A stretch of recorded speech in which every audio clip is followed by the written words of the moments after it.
What's happening, guys? This is James Blonde with MMOHUD.com, and seeing that last week I got about 2.5 days worth of EverQuest Next, I figured we could make it a discussion that explains the features along with some of my thoughts and impressions on the game.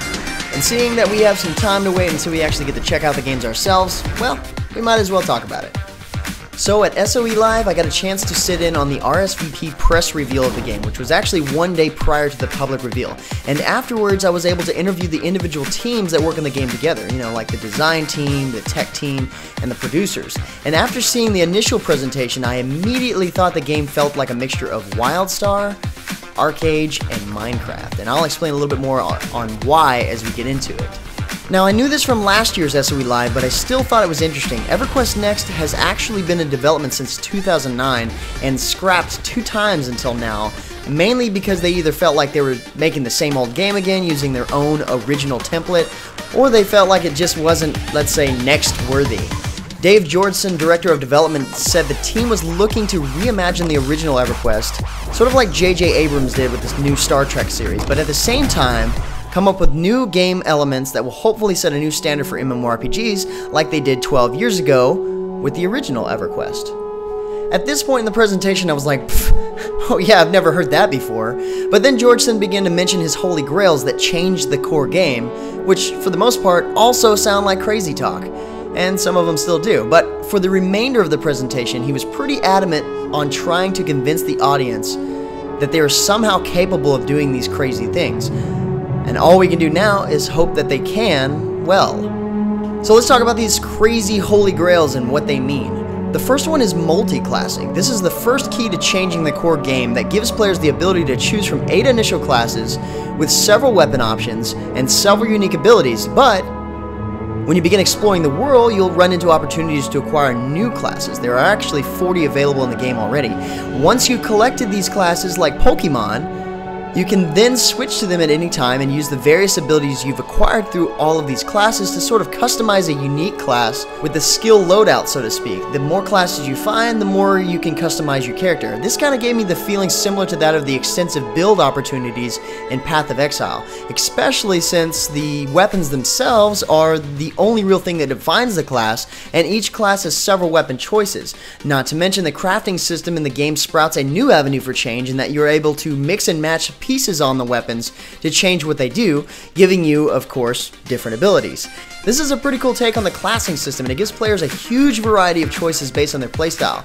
But this particular feature has been done similarly in the past, just maybe not as extensively. We'll have to see. Now, Grail number 2 is one we truly haven't seen in any other MMORPG, at least not on this scale, and that's 100% destructible environments. See, EQ Next uses a heavily modified version of the Forgelight engine, which is the same one that they used in PlanetSide 2. That's why when we saw the first ever screenshot of the game, this one here, I was like, wait, are you sure you got the right game, or is this Araxis instead of Norath? But using this engine gave them the ability to build the entire world out of tiny blocks called voxels that not only make the world really unique from a creative aspect, but in turn lets everything be destroyed. Or partially created. From the demo, we saw the wizard was able to construct a wall of ice made with voxels that the enemies had to destroy or evade, and if that doesn't work, then you can always blow up the bridge. The fact that the player and even the enemies have the ability to demolish the world around them is epic nonetheless, but that got me thinking, it's an MMO, what keeps players from knocking a hole right from underneath another player? Well, the answer they gave me is nothing. That's just it. That adds a whole nother dynamic aspect to the game because the combat is a little bit more along the lines of WildStar with the telegraphs and whatnot, and you have to be aware of your surroundings. If you're using abilities that you know blow a big hole in the ground, or one that constructs a nice defense wall, don't cut off your allies from the fight.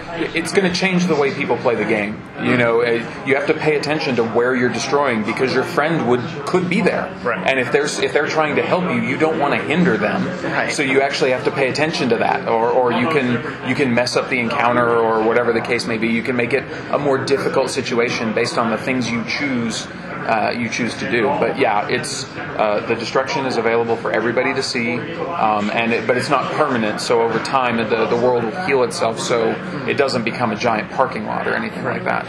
Another thing that goes along with the destructible world is multiple layers. They're trying to go beyond just the surface world, so you might be involved in a fight that, you know, like you see here, gets you knocked into a underground magma chamber, so that way you can explore that area, or several other layers that may or may not lie underneath that layer.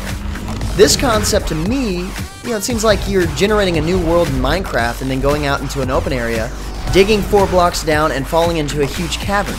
They know where these are in the world, but the players won't because their locations will be constantly changing. Now, the third rail is my absolutely favorite aspect of this game so far because it's a completely new approach on PvE and the AI system altogether, and they call it Emergent AI. This new approach eliminates the usual approach where developers will select areas for NPCs and mob spawn locations. Instead, everything in the game is labeled and tagged so that the game understands its own workings. Based on that, they give the NPCs and mobs of, say, orcs or goblins, for example, their own set of likes, dislikes, and nuances and release them into the world so that they seek out new locations suitable to their needs. And seeing that the game is constantly changing and polling itself, these NPCs and mobs may constantly be on the move, or they may decide that they found a nice area to call home, which may happen to be right next to you, unfortunately. The coolest part about this system is that players will have to learn what it is that attracts them to a location and work to drive them out of that location by making it something that they don't like. Dave Georgeson explained Emergent AI with a great example using orcs. We know orcs don't like guards, so that would cause them to stay away from the larger cities with guards. We do know that orcs like to steal gold from travelers on lonely stretches of road, and I'll let him explain that a little bit better. And so when they find that lonely stretch of road where there's no guards, they set up a camp. And they're going to stay in that camp, waylaying the occasional adventurer until one of a couple of things happens. The players might go to a city and alert the guards, and the guards might start patrolling down the road. That would be something the orcs don't like.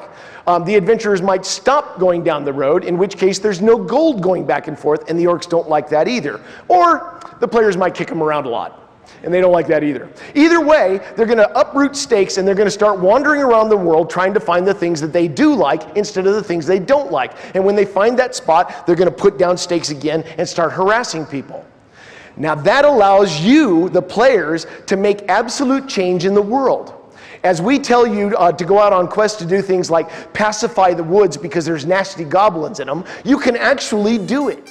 And that's why that's my favorite aspect of the game. This may very well be the death of the grind. Who knows? So this concept of players making changes goes along with the fourth grail known as permanent change. It bridges over from Emergent AI with a life of consequence in that players don't follow a predetermined path as their characters, but adventure as they wish. But as they do so, the game tracks the choices and actions made by the players, and as a result organically reintroduces opportunities back to the player, which is a really cool concept. The only sort of predetermined aspect of the game are these huge, super dynamic events affected by permanent change. And here's an example. We all have our own normal routine lives for the most part, but things come up all the time. Changes are always happening. But occasionally we have huge events that happen in our lives as individuals or as a society that have a permanent change on the way we may live our lives from that point on. Examples could be natural disasters, war, huge tragic events, whatever it may be.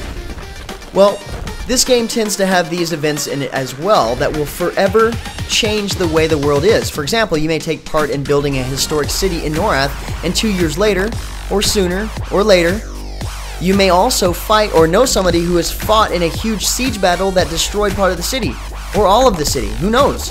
This sort of idea, as Georgeson put it, gives a completely different perspective to new players opposed to a player who has played the game from the start.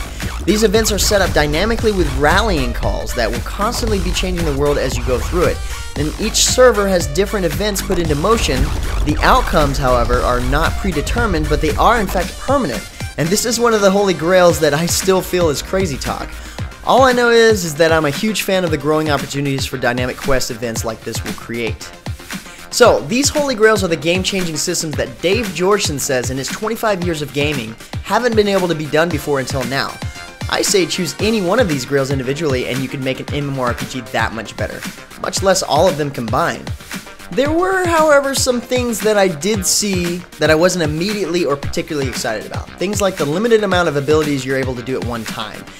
Yeah, there's a lot of customization to these abilities, but limiting the amount you can use at one time can get pretty repetitive. We got a chance to see a live-action gameplay of the game as it is after the reveal, with 5 or 6 of the devs playing warriors and wizards, and although the gameplay was exciting, we started to see this limitation on the skills take its toll from a perspective of there just isn't that many to work with yet. Basically, they were only able to show us the 2 or 3 skills that they had shown us previously. Hopefully they think on this aspect. Another thing that got my attention was, again, with that many players on the screen at once fighting a large, also destructive boss, the environment was completely destroyed after the battle, and there was just so much debris flying around, it seemed like it was just a little bit too much at once. Sort of like when you watch an early 2000 movie like Spider-Man, for example, or no, the first Hulk movie where he flew and it was just absolutely terrible. And there's just way too much CGI animation in the action scenes to the point where it starts to look ridiculous. Well, this was on the same line of too much. I mean, the warrior was doing a whirlwind attack and digging himself a hole deeper and deeper throughout the entire fight. Granted, this is pre-alpha and there's plenty of testing to be done to tone down the destructibility a bit and fine-tune it, so I guess I'll just leave it at that. And if EverQuest Next reveal wasn't enough, they made it even bigger with EverQuest Next Landmark as an entirely separate game. In Landmark, players are given the same tools the developers use to make the environments in EQ Next due to the ease of use. They were messing around with these tools and they really liked them, so they said, here you go. So players can make their own structures and environment out of voxels. Minecraft players may or may not get a kick out of this game, but players get to pick a plot and mine resources to build all kinds of different structures on the various environments in the various biomes running off the same engine as EverQuest Next. Of course, nobody thought to really ask much about this after the reveal of EQ Next lingering in our heads, but it's basically a social block building MMO with really fancy tools so that players can make their own environments and structures look as good as they do in EQ Next itself. In fact, they did plan to tie this into SOE's Player Studio so that players can monetize on structures that they make to be put into EQ Next. Not to mention, the developers plan to help players along by challenging them to make certain buildings for the game itself. And yeah, this may be a way of having the players do all the work for them, but I suppose the healthy way of looking at this is these guys are really dedicated. And that tells me that it will allow them to focus on all of these new features they plan on implementing and truly make the game unique, while at the same time letting the players construct the game that they really want to play. Honestly, guys, there's so much we can talk about with EQ Next, and I do plan on following it pretty heavily, so I'll be sure to keep you guys updated when I can. Hopefully you like the discussion mixed with a little bit of my thoughts on the game. Let us know your thoughts on the game in the comments below. There are plenty of points to be made, and let us know what you think about the game. And with that said, if you're looking for more information about EQ Next, check the link in the description below to the detailed profile at MMOHUD.com. Thanks for watching. Until next time, guys, that's going to be it for me. I'm James Blonde. See you out there, gamers.